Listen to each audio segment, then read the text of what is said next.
empezar y ya después lo otro que Gracias. Bueno, buenas tardes. Vamos a hablar de la segunda parte de recuperación cardiovascular y las complicaciones. Bueno, el síndrome de bajo volumen minuto es una de las complicaciones más frecuentes. Es la incapacidad del corazón para suplir las demandas metabólicas tisulares del organismo. Bueno, en esta tabla lo que quería mostrar, este es un registro de la CONAREC, registrada del 2011 al 2000, terminó el registro en el 2011, publicado en el 2012, donde se ve que el síndrome de bajo volumen minuto es una de las complicaciones más frecuentes en todas las cirugías, sí, un 23%, y mucho más frecuentes en las cirugías de válvula mitral. Seguido después, bueno, de la insuficiencia renal y el infarto postoperatorio. En cuanto a la clínica, vamos a tener un paciente que puede estar normotenso al principio o hipotenso directamente, o sea, va a evolucionar siempre a la hipotensión, con oliguria, extremidades frías y húmedas, bradicardia o taquicárdico, con alteración en el estado de conciencia, que eso generalmente va a ser difícil de evaluar porque el paciente a la altura que entra en síndrome de bajo volumen minuto generalmente está en bajo gasto, está en ARM. Piloerección, disminución o ausencia de los pulsos distales y pálido. En cuanto a los parámetros hemodinámicos, va a tener un índice cardíaco bajo, menos de 2,2, una presión capilar pulmonar aumentada, más de 18, resistencias vasculares sistémicas también aumentadas, acidosis láctica y una saturación, una saturación venosa de oxígeno menor al 60%. Esos son los parámetros hemodinámicos para definir síndrome de bajo volumen minuto. Bueno, este es el esquema de Forrest, los estadios, donde vemos que, bueno, acá podemos observar la presión capilar pulmonar y acá el índice cardíaco. Un paciente con una presión capilar pulmonar menor a 18, con un índice cardíaco mayor a 2,2, estamos hablando de un paciente normal.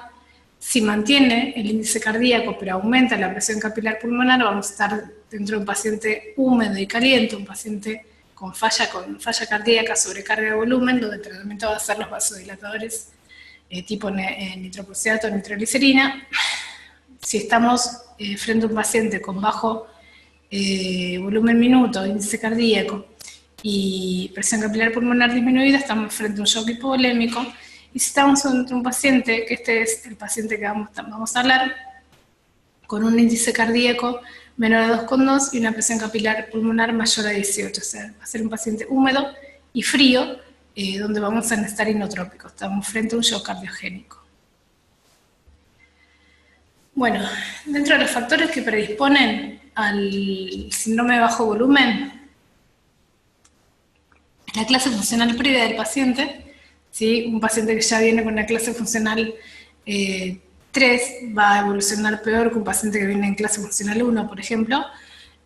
Cuando tiene un clampeo o una bomba prolongada, las cirugías de emergencia, donde el paciente puede estar ya con descompensación hemodinámica o muy isquémico, con requerimientos de balón quizás antes de la cirugía. Los infartos de miocardio reciente, por eso siempre se trata de esperar aunque sea una semana de un infarto de miocardio reciente, el corazón está muy friable y aumenta mucho la tasa de complicaciones con cirugías generalmente más prolongadas. Cuando el paciente tuvo insuficiencia cardíaca en el preoperatorio o deterioro de la fracción de eyección severa, menos del 35%, en las cirugías combinadas, donde la bomba y el clampeo generalmente van a ser mucho más prolongados, y los pacientes mayores de 75 a 80 años. Bueno, entonces, sospechamos de síndrome de bajo gasto cardíaco cuando tenemos un paciente con oliguria, mala perfusión, hipotenso, acidosis láctica, disminución de la saturación venosa. Lo primero que tenemos que descartar ante un paciente es que no esté hipovolémico. Acuérdense lo que hablamos en la clase pasada, que el paciente sale con una hipovolemia efectiva. Entonces, vemos cómo está el balance hídrico, las presiones de llenado. Hacemos prueba de Trendelenburg, y nos usamos todos los parámetros que podemos para ver la precarga que tiene ese paciente, ¿sí? La variabilidad respiratoria de la presión arterial, la respuesta a la expansión, evaluamos si no tiene un sangrado activo. Una vez que confirmamos, descartamos otras causas de hipotensión. bueno, vamos a necesitar quizás la ayuda de un Song-Ganz para evaluar bien el volumen minuto. Y ahí hacemos el abordaje global del paciente con bajo gasto. Primero, tratamos, bueno, además de compensar al paciente, determinar la causa. ¿Está cursando un síndrome coronario agudo? Si lo está cursando, trataremos. ¿O una arritmia, bradicardia o taquicardia? ¿Tiene alteraciones graves del medio interno? ¿O tiene fracción de eyección? Si todo esto no lo tiene y tiene fracción de eyección menor al 40%, probablemente tenga una falla del ventrículo izquierdo. En ese caso, podemos pedir un eco para confirmar y evaluamos si tiene falla del ventrículo derecho, si tiene un gradiente dinámico. Esto suele pasar cuando se ponen en la estenosis aórtica, donde el paciente está muy hipertrófico. Si no se está taponando, si tiene falla diastólica o si tiene un mismatch. Por ejemplo, un paciente que le han colocado una válvula aórtica chica para su superficie corporal, va a entrar en bajo gasto por mismatch. Una vez que determinamos la causa, hay que mejorar el volumen y actuamos en consecuencia. Si tiene precarga excesiva, le vamos a dar diuréticos o vasodilatadores, o en caso de requerir diálisis.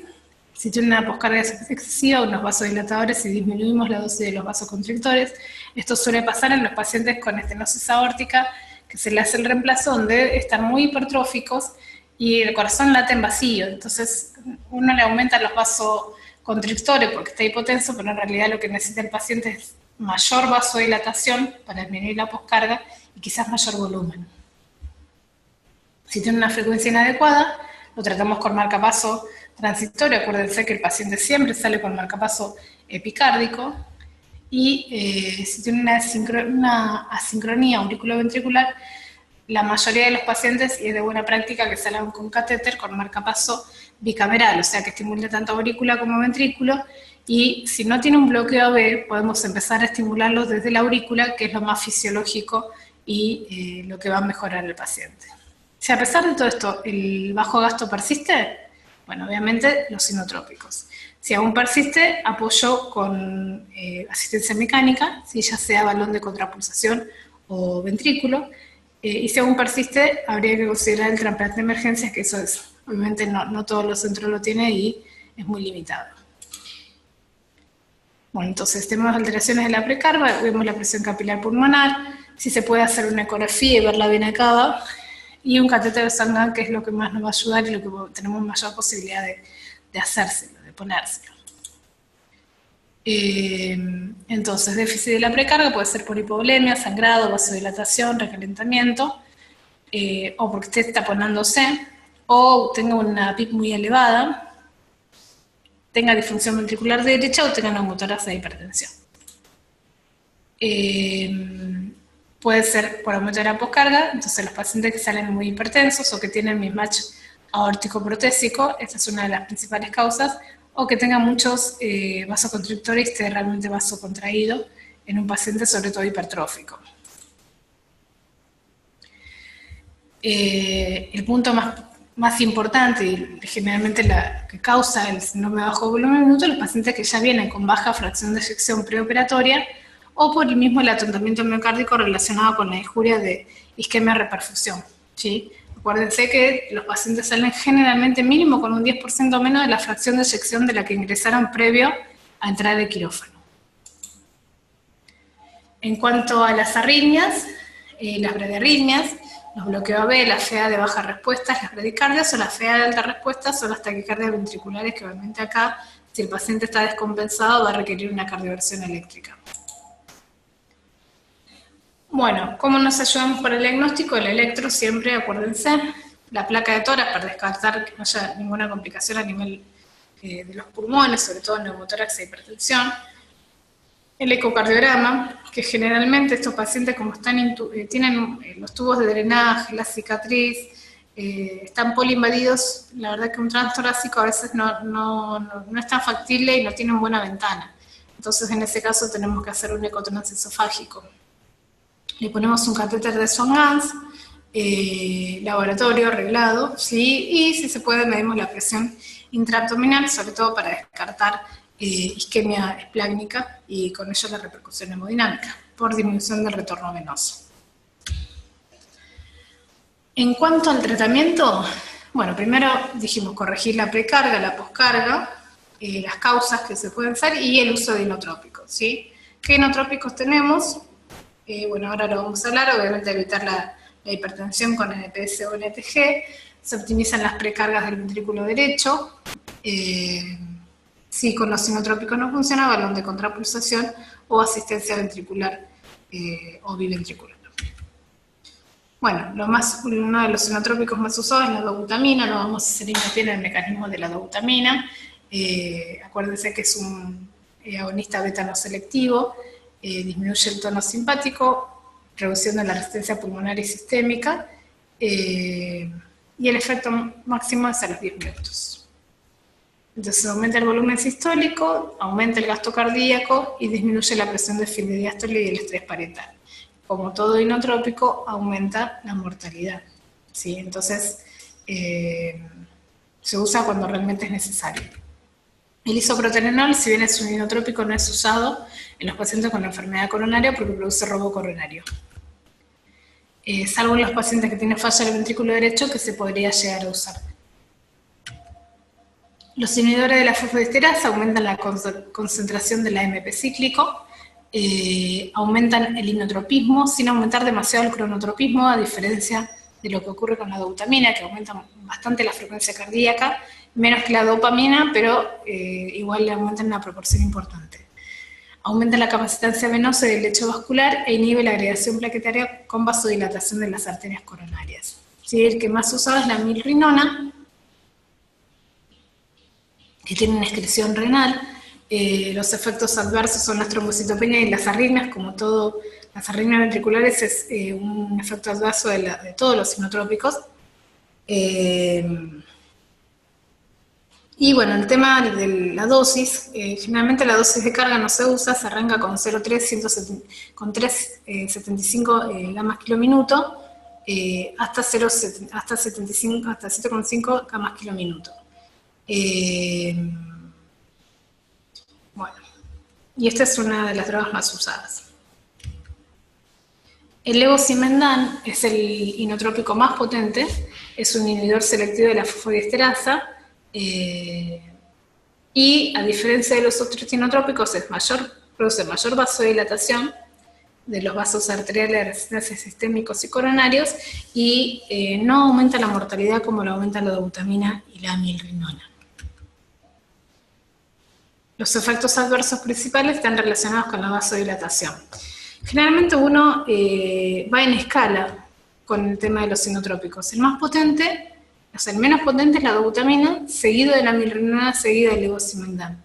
Cuando hacemos el paso de una droga a otra, generalmente a veces salteamos directamente de la dobutamina al levosimendan, pero siempre lo importante es que el levosimendan tarda en hacer efecto, o sea, es de buena práctica no suspender la dobutamina, por ejemplo, hasta unas horas después de haber iniciado el levosimendan, ¿sí? Porque generalmente ese paciente en esas horas entra en mayor bajo gasto. ¿Sí? Por lo menos 6 horas deberían quedarse juntas, obviamente siempre dependiendo de cómo esté el paciente. Estos pacientes seguramente van a estar con un catéter de Sogndam y monitoreo continuo para evaluar su evolución. Si con los inotrópicos no funciona, no anda, hay que poner un balón de contrapulsación intraaórtico. El balón es un dispositivo de asistencia ventricular que lo que hace es brindar soporte hemodinámico. ¿Sí? Se puede poner antes o durante o después de la cirugía. Bueno, esta es la consola. ¿Y cómo se coloca? Bueno, lo ideal es ponerlo bajo fluoroscopía, a veces no se puede, y lo que se hace es, se mide desde el ángulo de Lewis, ¿sí? Hasta el ombligo, y del ombligo hasta la cresta ilíaca. ¿Sí? Esa es la longitud del balón que vamos a poner. ¿Sí?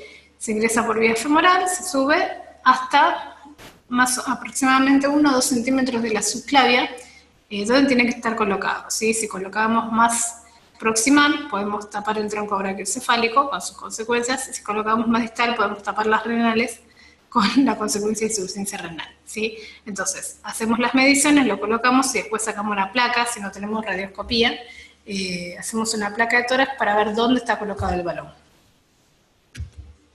Bueno, este es el paciente, acá se ve, esto así generalmente será un paciente con RM, se ven los tubos de drenajes, pleural, epicárdico, el otro pleural, los catéteres venosos, la TAM que debe estar por acá, igualmente bueno, acá se ve el balón que también tiene TAM, que uno ahora vamos a ver que lo puede monitorear por frecuencia o por TAM, por eso lo puede regular el balón.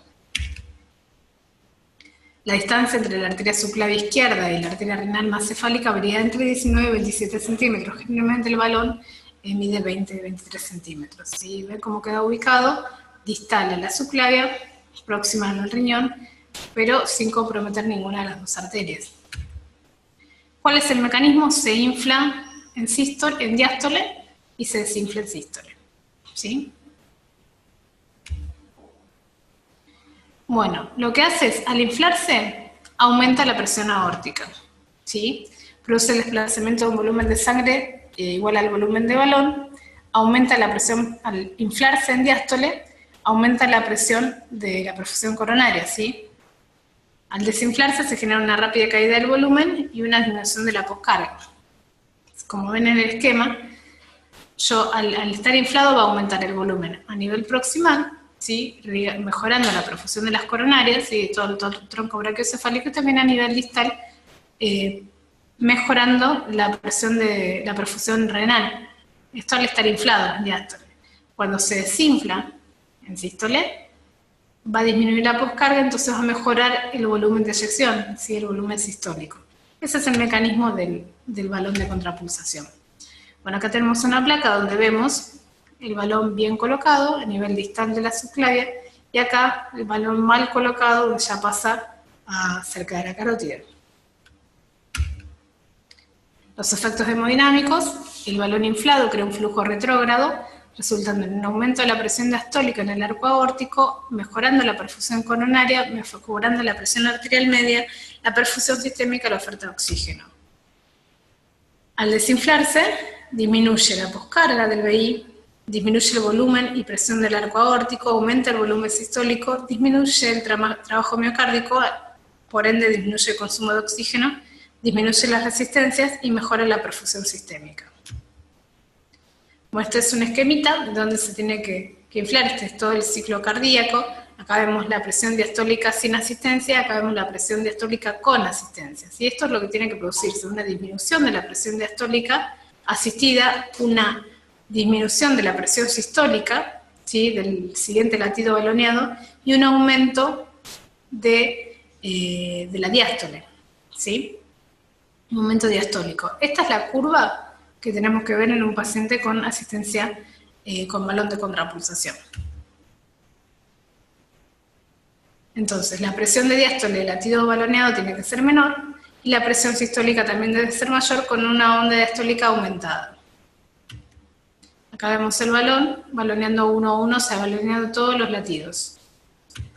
En cuanto a la sincronización del balón, lo podemos hacer por electro o por TAM. Si se hace el electro, es más fácil, pero lo que tiene que tener es que el paciente tiene que estar sin demasiada arritmia, porque si no va a cambiar mucho la hemodinamia del paciente. Hay latidos que no van a estar baloneados. Así el paciente está en ritmo sinusal y con pocas arritmias, se puede hacer por electro, y si no, lo preferible es por TAM. El inflado se produce a nivel de la parte media de la onda T, ¿sí? Que corresponde al inicio de la diástole, y el desinflado en el pico de la onda R, que corresponde al inicio de la sístole. En cuanto si lo sincronizamos por TAM, el inflado se produce en la incisura dícrota después del cierre de la válvula aórtica, y el desinflado antes del ascenso de la onda de presión, justo antes de la apertura de la válvula aórtica. ¿A quién le ponemos balón de contrapulsación? Bueno, a los pacientes, en nuestro caso, que evolucionan con bajo volumen minuto, que no responden inotrópicos.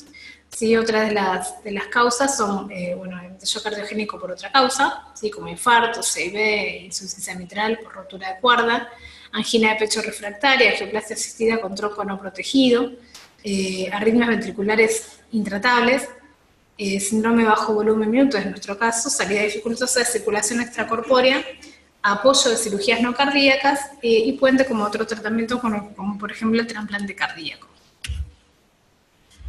¿En quién está absolutamente contraindicado? Insuficiencia aórtica severa, disección de aorta, aneurisma de aorta torácica, ¿sí? Contraindicaciones, pues obviamente en aneurisma de la aorta abdominal, los pacientes con la enfermedad vascular periférica, con endoprótesis aórtica, vascular periférico severo o bypass aorto bifemoral, ¿sí? Hemos visto casos de mala perfusión y cianosis en pacientes que se han colocado balón y bueno, y a veces uno no llega a saber si tiene enfermedad vascular periférica el paciente. No todos los pacientes vienen realmente estudiados. Sí, obviamente el paciente que se opera por cirugía cardíaca sí debería tener un screening, pero bueno, en otros casos no es posible. Y las complicaciones generalmente son del tipo vasculares, como pérdida de pulso, dolor en los miembros, isquemia, amputación, perforación arterial, disección, que es poco frecuente, pero puede ocurrir. Las infecciones también son poco frecuentes, las hemorrágicas, y las plaquetopenias, atrapamiento del catéter, isquemia visceral, etc. Generalmente desaparecen solas cuando se saca el balón. Si persiste la isquemia arterial, hay que hacer un Fogarty, y es raro que ocurra la muerte, pero está descrito por disección. En cuanto al cuidado, lo que tenemos que hacer, bueno, el paciente tiene que estar sedado con una buena analgesia, siempre en decúbito supino, sin moverlo demasiado. Hay que hacer control frecuente de los pulsos periféricos, las placas de tórax diarias para ver que no se haya corrido el balón. No es poco frecuente que el balón se corra y tape la arteria renal, de pronto el paciente empieza con insuficiencia renal. Recuento de hematocritos y plaquetas, porque puede haber ruptura de las plaquetas, ¿sí? por el tema del movimiento del balón. Controlar la función renal como parámetro de ver que no se haya corrido el balón. Y bueno, una vez que se retira el balón, se deja sangrar un nodo latido por si llega a tener un trombo y se comprime.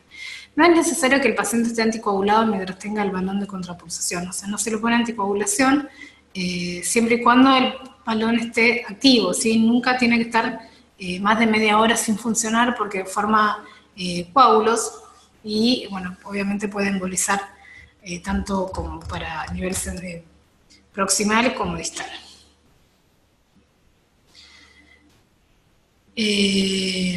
Bueno, ¿cuándo pensamos en sacarle el balón? Cuando tenemos bajo requerimiento inotrópico, sí, tobuta, menos de 5 gamas kilo minuto. Siempre se retiran primero las drogas, después el balón, pero lo sacamos con una baja dosis de inotrópicos. Cuando esté el paciente estable en todo sentido, en cuanto a los laboratorios, la temperatura, la función renal, el ritmo diurético, si tenga una sistólica más de 90, una TAM más de 60, un índice cardíaco normal, resistencias vasculares sistémicas normales, menor a 2000, 2500, y una presión capilar pulmonar también baja. ¿Cómo podemos hacer el weaning? Podemos ir disminuyendo el volumen o disminuyendo la frecuencia de balón, ¿sí? Para disminuir el volumen se va sacando un 20%, 25% aproximadamente durante 30 minutos. Y así se va disminuyendo el volumen, ¿sí? que se le pone al balón. Una vez que está estable se retira, ¿sí? La ventaja que tiene el weaning por volumen es que se mantiene una poscarga constante, es mucho más fisiológico, ¿sí? Todos los latidos tienen el mismo trabajo cardíaco, el mismo volumen sistólico. Y la desventaja es que tiene un poquito más de frecuencias de formación de trombos pericatéteros. En cambio, bueno, si lo hacemos por frecuencia es mucho más fácil para el que lo maneja, ¿sí? Se va disminuyendo el número de latidos asistidos, 1-2, 1-3, 1-4. Este, por ejemplo, está en 1-3. Latido baloneado, latido sin balonear. Es más sencillo y la desventaja es que pone al corazón a cargas variables latido a latido. Bueno, otra de las complicaciones es la disfunción del ventrículo derecho. Que esta generalmente, si no la pensamos, no la buscamos, no es tan sencillo de diagnosticar. Bueno, es la incapacidad del ventrículo derecho de generar un volumen sistólico suficiente o generar la presión necesaria para mantener un gasto cardíaco adecuado. Básicamente lo que se produce es la falla del ventrículo derecho, lo que me va a producir es una disminución de la precarga a nivel izquierda y quizás también una interdependencia ventricular en cuanto al movimiento del septum que abomba hacia el ventrículo izquierdo. Todo eso va a disminuir una disminución de la precarga del ventrículo izquierdo con una disminución del volumen sistólico y una mala perfusión periférica. ¿En quiénes pensamos que tengan falla RBD? En los pacientes que tuvieron infarto del ventrículo derecho reciente, hipertensión pulmonar secundaria a alguna valvulopatía, como por ejemplo una estenosis mitral, que vengan ya con compromiso del ventrículo derecho previo, enfermedades pulmonares crónicas, ¿sí? Cirugías congénitas, o cirugías previas, porque a veces hay adherencias al pericardio y esto hace mayor agresión al nivel de las cavidades derechas que son más anteriores. En cuanto a lo intraoperatorio, lo más frecuente es por la lámpara de quirófano, que generalmente apunta hacia el ventrículo derecho, o puede ser también por atontamiento miocárdico, por isquemia previa, embolias gaseosas a la coronilla derecha, falla en la técnica quirúrgica o aumento de la resistencia pulmonar secundario a las transfusiones, por ejemplo, o a la protamina, que es uno de los efectos adversos. El diagnóstico, bueno, vamos a tener un paciente en bajo gasto, con una presión media de la aurícula derecha elevada, sin signos de insuficiencia cardíaca izquierda, o sea, sin aumento de líquido a nivel de los pulmones, o sea, va a ser generalmente una placa limpia. Bueno, esto es un electro donde vemos que en las precordiales derechas hay un supranivel del ST, ¿sí? Estamos frente a un paciente con un infarto del ventrículo derecho. También se ve un infra-ST un supradesnivel del ST en D3 y un infra en ABL que también apunta hacia el ventrículo derecho. Bueno, el diagnóstico lo podemos hacer con el eco, viendo directamente. Generalmente el ET es el que permite mejor definición de los bordes, tanto de la pared libre como de los diámetros de las cavidades derechas. Y lo más importante en cuanto a los parámetros, bueno, además que vamos a tener un gasto cardíaco normal, puede ser al principio disminuido, un aumento en la presión de la aurícula derecha, la wedge puede estar igual o aumentada, depende del momento que lo midamos, va a haber un aumento en la presión de fin de diástole del ventrículo derecho, el índice de trabajo sistólico del ventrículo derecho también va a estar disminuido, y este índice lo más práctico ver ser que es la presión arterial, la presión en la aurícula derecha sobre la presión capilar pulmonar mayor a 1, o sea, va a predominar la presión en la aurícula derecha. El tratamiento siempre corregir las causas. Tratar la hipotermia, la acidosis, la anemia, los trastornos electrolíticos, usar el marcapaso secuencial, sí, con estimulación auricular, si es necesario, se optimiza la precarga. Acuérdense que el ventrículo derecho depende mucho de la ley de Franz-Starling, depende mucho del volumen. No es una masa muscular tan importante como el ventrículo izquierdo, o sea, tiene una fisiología totalmente distinta al ventrículo izquierdo, ¿sí? Entonces es importante mantener una buena precarga para que funcione. Si con todo ello no funciona, se mejora el inotropismo con dobutamina, milrinona, oximendan. A veces, cuando tiene una hipertensión pulmonar severa, es necesario la administración de prostaglandina, ácido óxido nítrico, y de persistir la falla, balón de contrapulsación o asistencia biventricular. Bueno, esto es más de lo mismo, dobutamina, ya sabemos cómo se usa. El isoproterenol a veces se usa en los pacientes con trasplante porque son, además de ser inotrópico, es también un vasodilatador pulmonar, pero no es de los más usados. La milrinona sí, quizás es más de elección en los pacientes, antes que la dobutamina, es de elección la milrinona porque tiene mayor vasodilatación a nivel pulmonar, entonces disminuye más las presiones pulmonares, a diferencia de la dobutamina, o sea, esta droga va a ser de primera elección en la falla del ventrículo derecho, ¿sí? Y las prostaglandinas y el óxido nítrico como vasodilatadores pulmonares, ¿sí? Para disminuir la poscarga del ventrículo derecho. Bueno, otro de los temas es la isquemia miocárdica. También es la segunda en frecuencia, ¿sí? ¿Y a qué se define isquemia miocárdica o infarto periprocedimiento de CRM? Es cuando aumenta 10 veces la troponina del valor normal, ¿sí? Del valor del percentilo 99 que usamos en el laboratorio, ¿sí?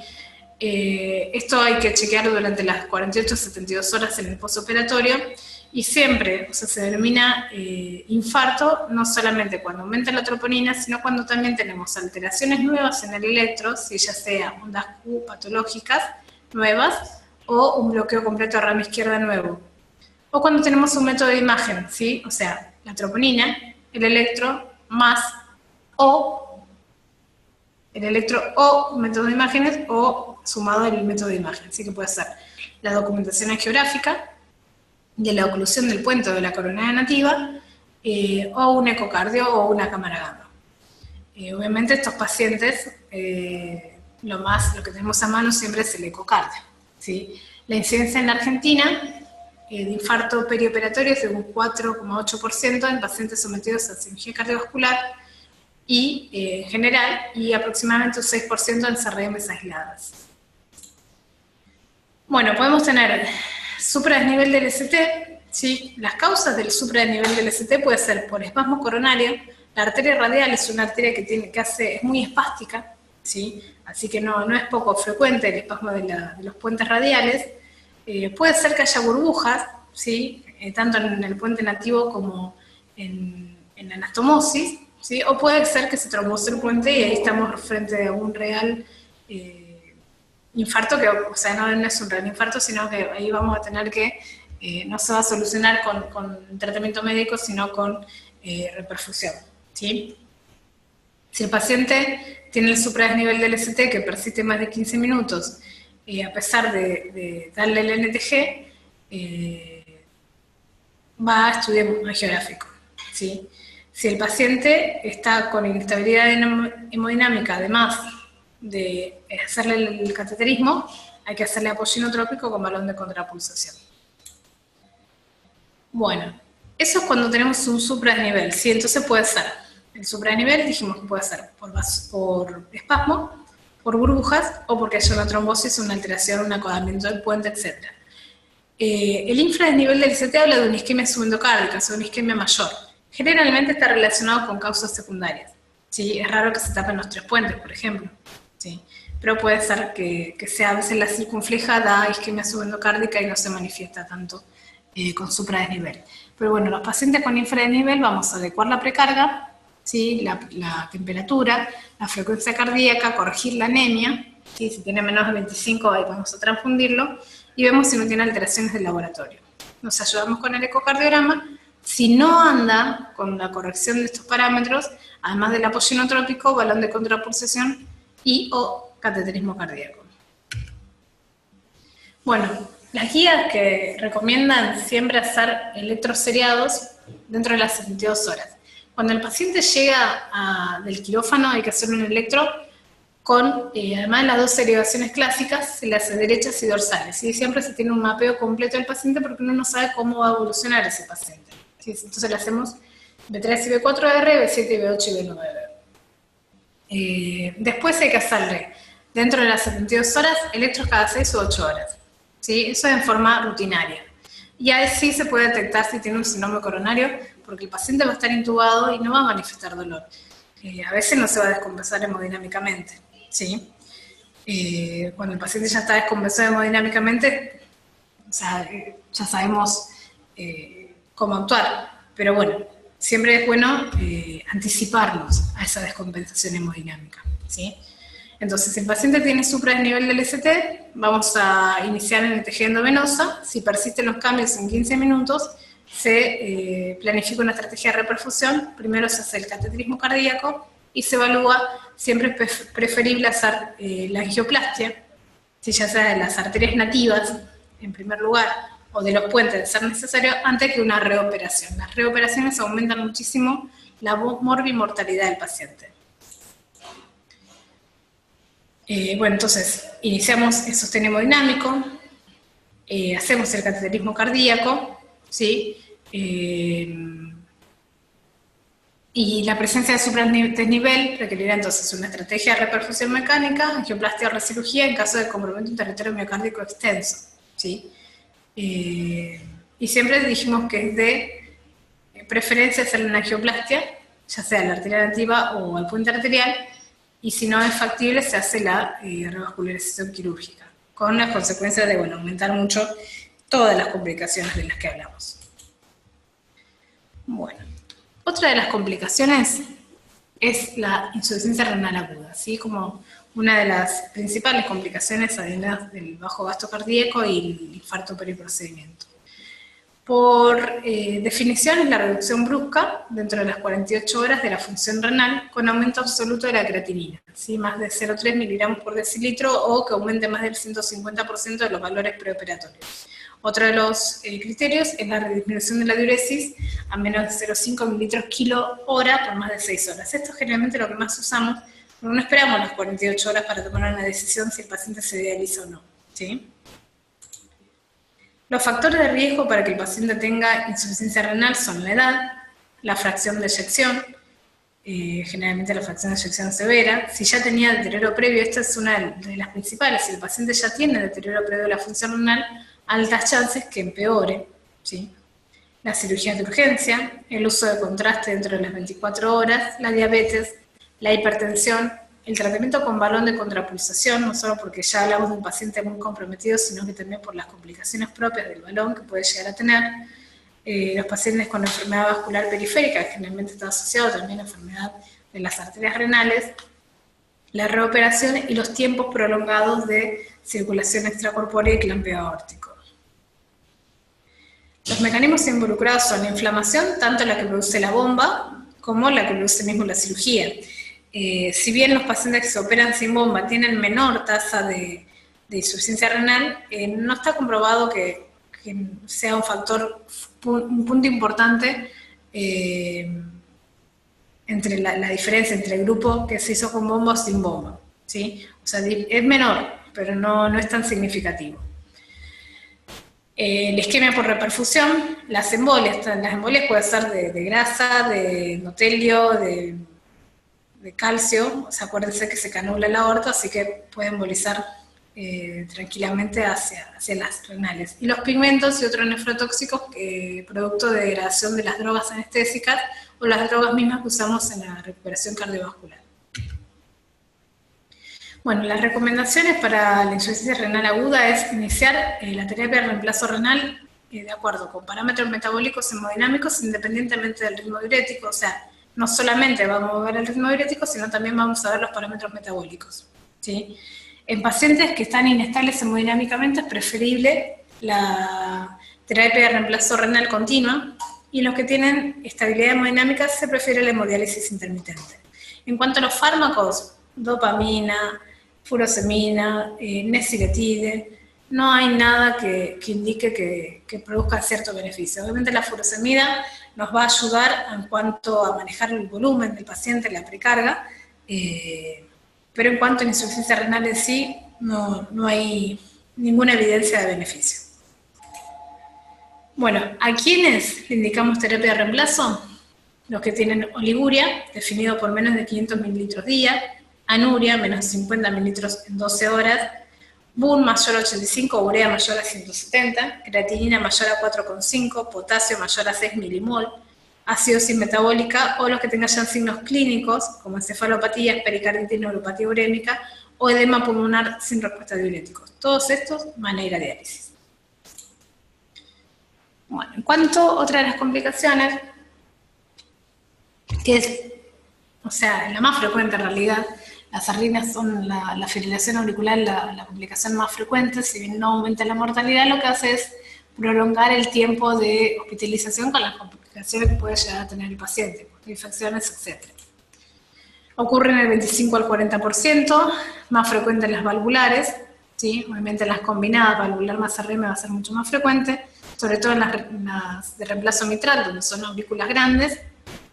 Suele ocurrir en los primeros 5 días, está asociada a insuficiencia cardíaca, accidente cerebrovascular, isquemia miocárdica, insuficiencia renal y a la CD en un 3%. Lo malo de esta arritmia es que prolonga el tiempo de internación, mayor tasa de readmisión en UCO y prolonga también el tiempo de ARM. Los predictores preoperatorios son los pacientes mayores de 60 años, generalmente hombres, hipertensos, los que tienen historia previa de fibrilación auricular, aurículas grandes, dilatadas, insuficiencia cardíaca, diabéticos, ¿sí? En cuanto a los intraoperatorios, tiempo de clampeo aórtico, siempre el clampeo y la bomba como complicación principal, ya vieron, o sea, como factor principal de todas las complicaciones que hemos visto. inadecuada protección miocárdica, uso de inotrópicos.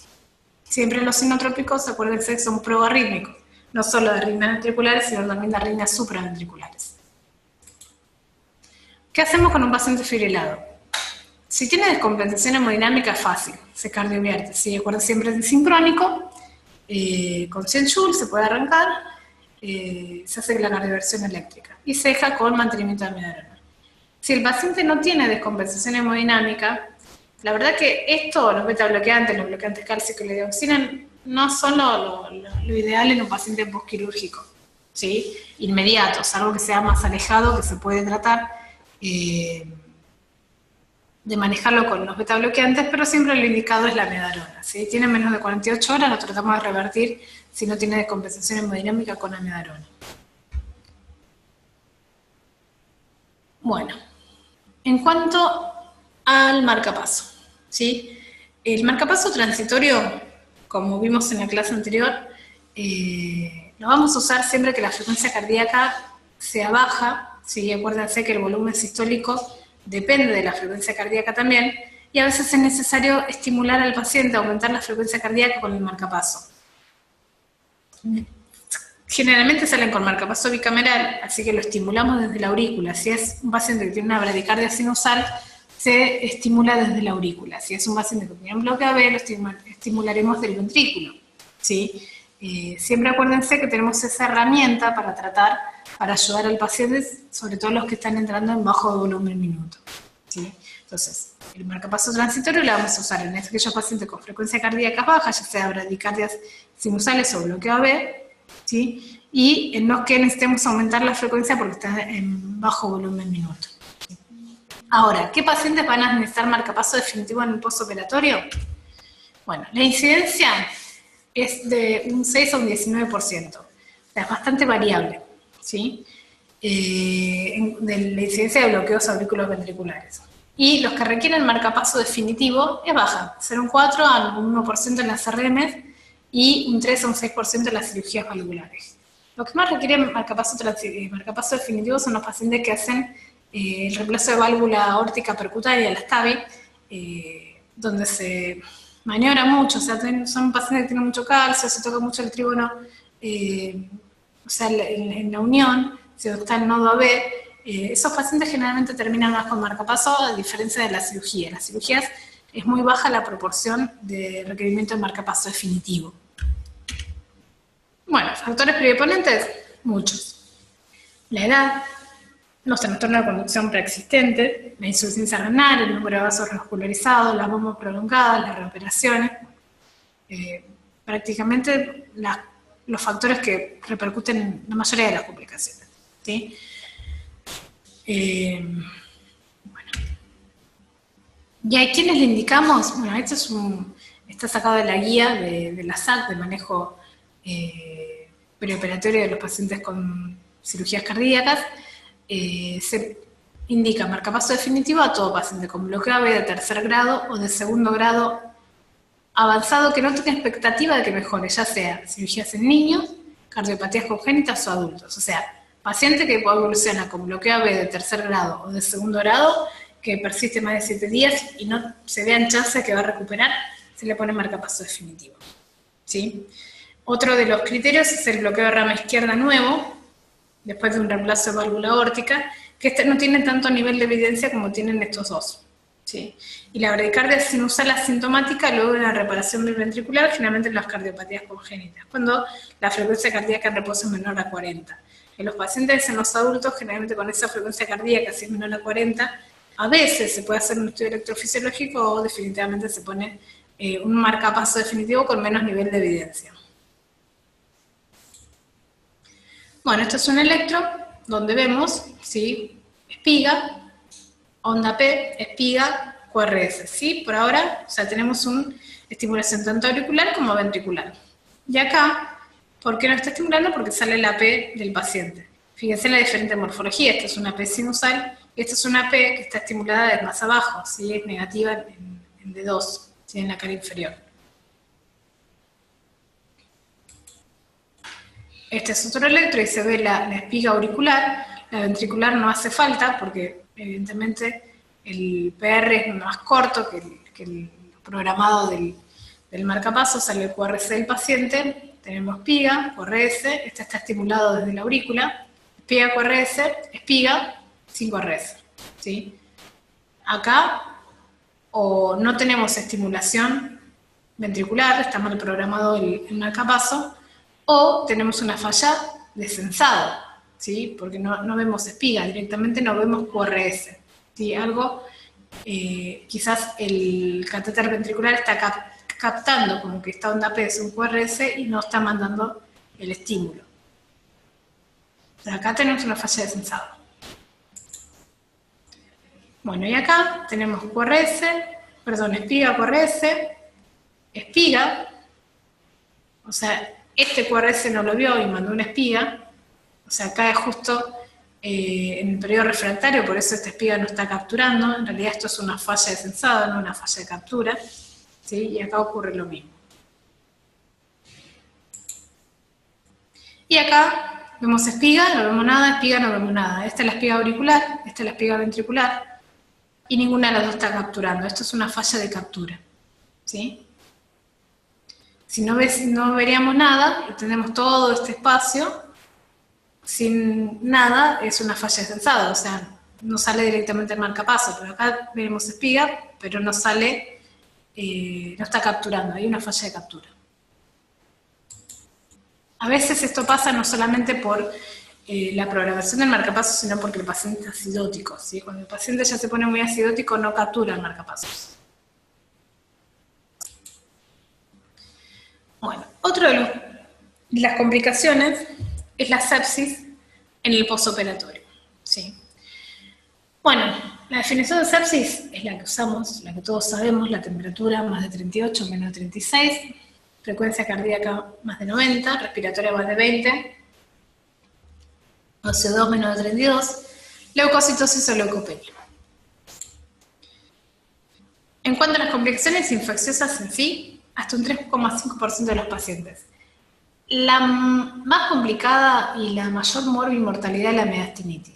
Después puede haber infección en el sitio de retirada de las afenas, en la safenectomía, puede haber endocarditis, infección external, solamente de la herida superficial, ¿sí? Si no estamos hablando ya de una mediastinitis, sepsis, infecciones pulmonares, está más asociado a la extubación más tardía del paciente, infección en los sitios de acceso vasculares, del tracto urinario, y gastrointestinal, que son mucho más frecuentes. Las más frecuentes son las infecciones urinarias y las endovasculares.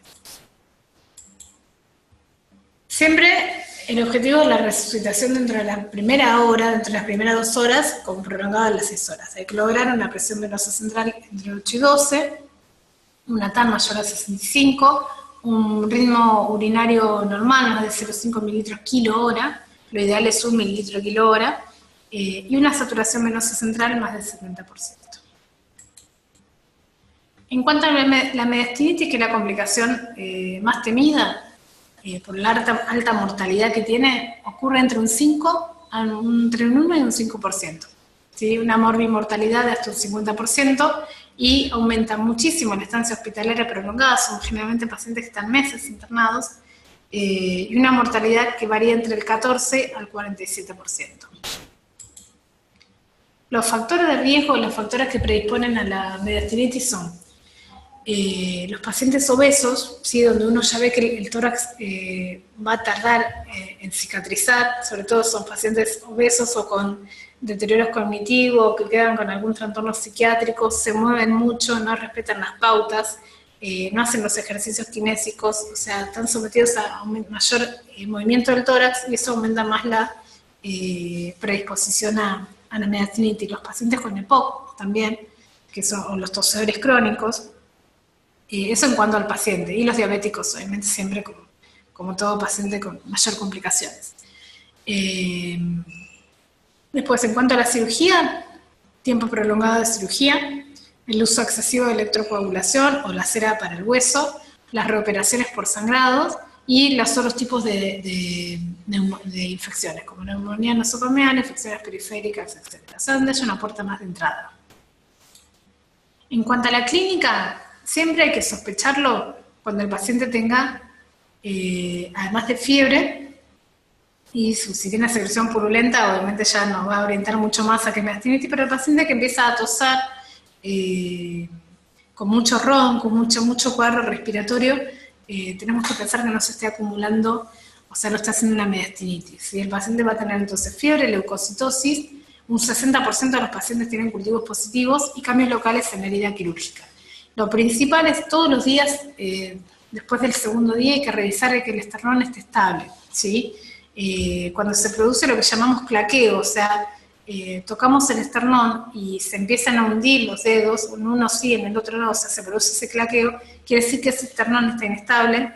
Hay una dehiscencia seguramente de la sutura esternal y eso es por infección de la herida quirúrgica, ¿sí? Infección por meastinitis.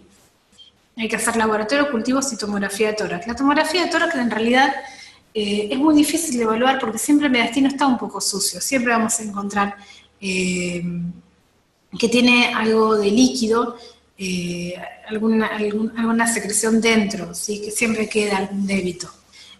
Pero bueno, muchas veces lo que se ve es la dehiscencia de la sutura, ¿sí? Eso nos hace pensar en meastinitis. Los microorganismos, el más frecuente es el Staphylococcus, en más del 60% de los casos. Otros pueden ser los gram negativos, como la Serratia, la Klebsiella, la Pseudomonas, y la Candida es causante de un 14% de la meastinitis. El tratamiento siempre es quirúrgico, ¿sí? Siempre hay que abrir al paciente, lavarlo y dejarlo abierto, ya sea curarlo con BAC o con azúcar, ¿sí? Pero siempre hay que hacer la debilización y el lavado. En algunos centros los abren, los lavan y los cierran. Preferentemente se prefiere dejarlos abiertos para que drene, ¿sí? Y ver cómo evoluciona. Si no se produce si con la evolución anda todo bien, se puede hacer el cierre, pero preferentemente se deja que cierre por segunda o con BAC. Bueno, este es un ejemplo, es un paciente con BAC, ¿sí?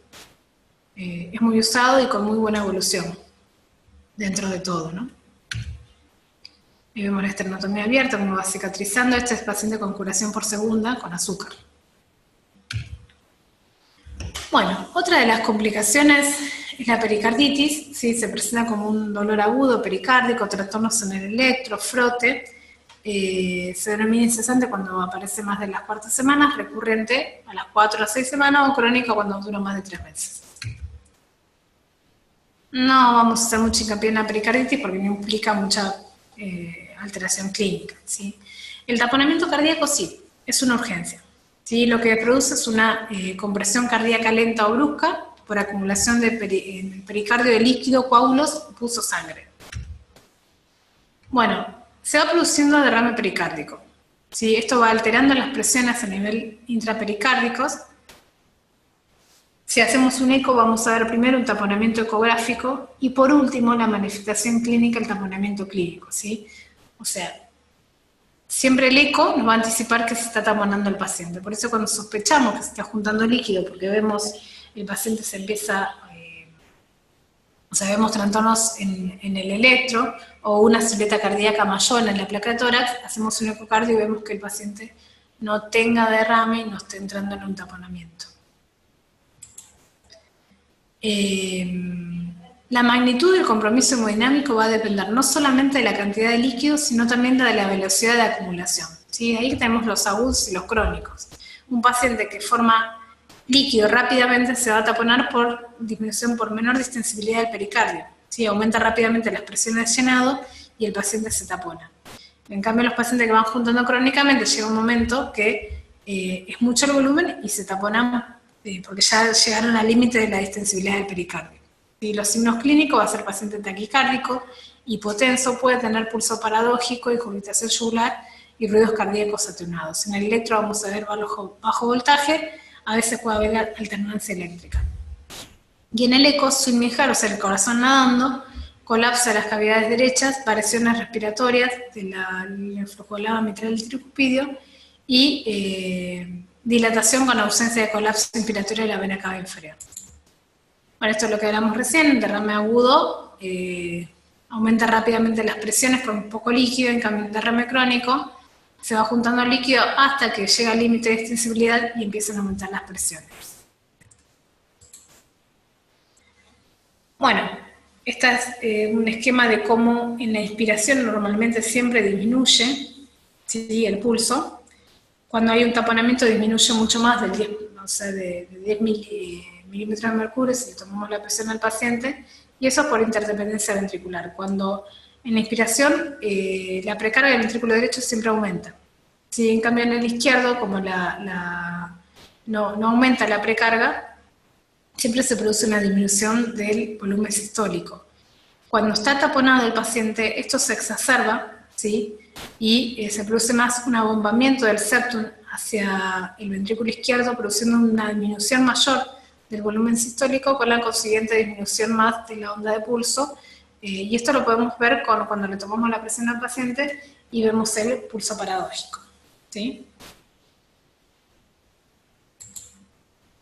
Bueno, este es otro esquema del paciente este es en realidad el signo de Kuhn-Moebius de la incurgitación yugular, que en la inspiración, en vez de colapsar, aumenta. Y esto es lo que vemos en el ecocardio, ¿sí? En el flujograma mitral vemos como en la inspiración disminuye, en la expiración aumenta, y hay mucha variación entre la expiración más de un 30%, esto es un signo ecocardiográfico de que se está taponando el paciente. Bueno, esto es otro signo ecocardiográfico, vemos la pared libre del ventrículo derecho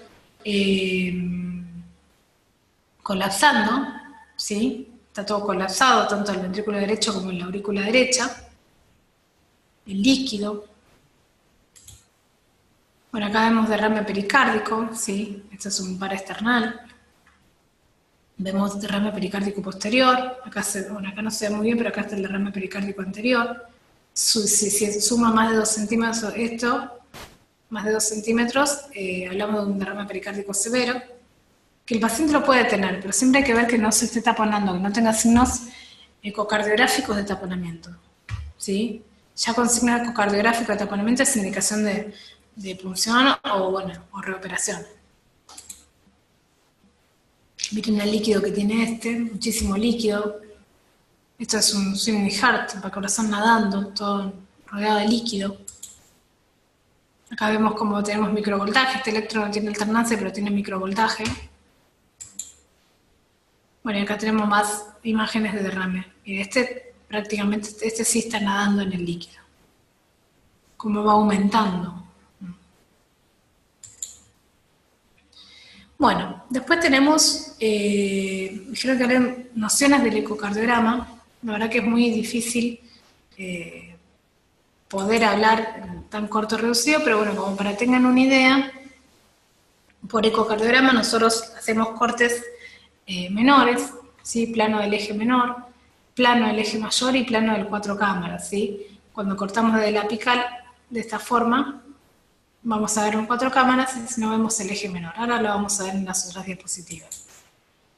Las ventanas, en paciente que está en RM, es difícil ponerlo de costado. Siempre para hacer un ecocardio nosotros lo ponemos en decúbito izquierdo para que el corazón quede más pegado hacia la pared torácica y tengamos mejor ventanas, ¿sí? Tenemos básicamente 4 ventanas. La paraesternal, ¿sí? A nivel del segundo espacio intercostal, ¿sí? Con la luz, la incisura mirando hacia la clavícula derecha. Vamos a ver el eje largo del corazón. El 4 cámaras desde el ápex, ¿sí? Está la vista apical, que es una de las más usadas en los pacientes en ARM. Hacemos en el cuarto espacio intercostal, con la luz, la incisura mirando hacia la cama. El subcostal también es, bueno, debajo del ángulo, también la incisura mirando hacia el lado izquierdo, y el paraesternal, la incisura mirando hacia el paciente, que este es el menos usado y lo que más usamos en realidad es para ver esto, es el arco aórtico, ¿sí? Y la aorta ascendente. Bueno, este es un eje largo paraesternal izquierdo, ¿sí? Estamos viendo desde este eje, ¿sí? de la ventana paraesternal. Vemos el corazón cortado longitudinalmente, vemos aurícula izquierda, ventrículo derecho. Acá vamos a observar derrame posterior, acá vamos a observar derrame anterior. De esta vista lo que podemos observar, bueno, son las válvulas mitral, la válvula aórtica, la aurícula izquierda, el ventrículo izquierdo, el septum interventricular y el ventrículo derecho. Y la aorta. ¿Qué podemos llegar a ver en los pacientes con cirugía? Bueno, además del derrame pleural, sí podemos ver la función del ventrículo izquierdo, la función del ventrículo derecho. Si no hay ninguna patología a nivel de la aorta, si no está dilatada, si no tenemos alguna insuficiencia, o sea, acá podemos también evaluar las válvulas, ¿sí? Sobre todo la insuficiencia aórtica. Bueno, y esto como se ve en el eco, ¿sí? Aurícula izquierda, ventrículo izquierdo, aorta y ventrículo derecho. Y acá, este paciente no tiene nada, no tiene derrame pericárdico, pero bueno, en caso de que tuviese, se formaría en este nivel. Si giramos, ¿sí? Con un giro antihorario, desde la vista paraesternal, cortamos el corazón de esta forma, ¿sí? Hacemos un eje corto. Y vemos pared anterior, septum, septum inferior, pared posterior, pared lateral. ¿Sí? Vemos todas las paredes del corazón. Bueno, esto es a nivel de la válvula mitral, depende de cómo lo cortemos, vamos a ver los músculos papilares o toda la válvula, y el ventrículo derecho. Este eje es bueno para ver la motilidad cardíaca, ¿sí? Si tiene alteraciones de la trastorno de la motilidad regional y sobre todo la función. En realidad, para lo que más le va a servir a ustedes para ver la motilidad cardíaca. Bueno, esta es una vista apical de 4 cámaras, ¿sí? Lo estamos haciendo desde la apical, o sea, desde el cuarto espacio intercostal, y lo que vamos a ver es aurícula izquierda, ventrículo izquierdo, septum interventricular, ventrículo derecho, aurícula derecha, ¿sí? Pared lateral y pared libre del ventrículo derecho. Vemos la válvula tricúspide, la válvula aórtica, si es que lo giramos, si lo rotamos un poquito anterior, se ve la válvula aórtica, si no, no se ve, y la válvula mitral. Y esto también nos va a ayudar, ahí vamos a hacer el flujograma mitral para ver las alteraciones, la falla, la función diastólica sobre todo, ¿sí? Bueno, las insuficiencias y las valvulopatías.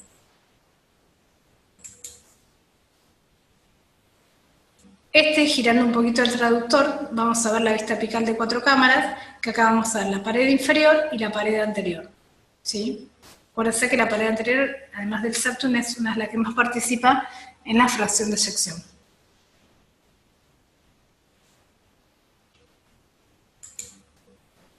Bueno, y esto es un poquito de derrame pericárdico, se denomina leve cuando tiene menos de 1 centímetro, esto es la sumatoria del derrame posterior más el derrame anterior.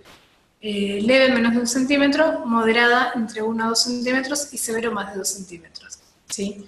Acuérdense que los pacientes con cirugía cardíaca pueden tener derrame, y a veces el paciente, una cosa que no les dije, se puede taponar no por un derrame visible, por eco transtorácico, sino por algún trombo que tenga generalmente formado a nivel de la aurícula izquierda posterior, que eso no lo vemos por eco transtorácico, sino por eco transesofágico. Así que si nos queda una duda que el paciente realmente se está taponando y no vemos derrame, hay que hacer un eco transesofágico. Además del SWAN, que vamos a ver igualación de las presiones, es necesario hacer un eco transesofágico.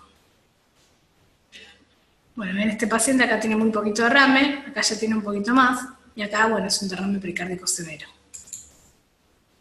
En cuanto al ventrículo derecho, ¿sí? Cuando, de manera fácil para ver, cuando el ventrículo derecho iguala al ventrículo izquierdo, es porque está dilatado de manera moderada, ¿sí? Y si es mayor, es una dilatación severa. Siempre la punta, cuando hacemos un 4 cámaras, una apical, la punta no la ocupa el ventrículo derecho, la ocupa el ventrículo izquierdo. Acá, como ven en esta foto, la está ocupando el ventrículo derecho. Este paciente tiene una dilatación severa del ventrículo derecho.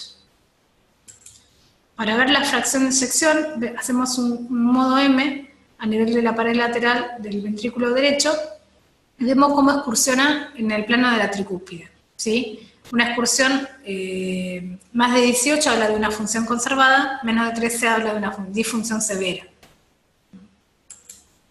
Bueno, hasta acá llegó la clase, espero que les haya servido. Cualquier duda me la transmitirán.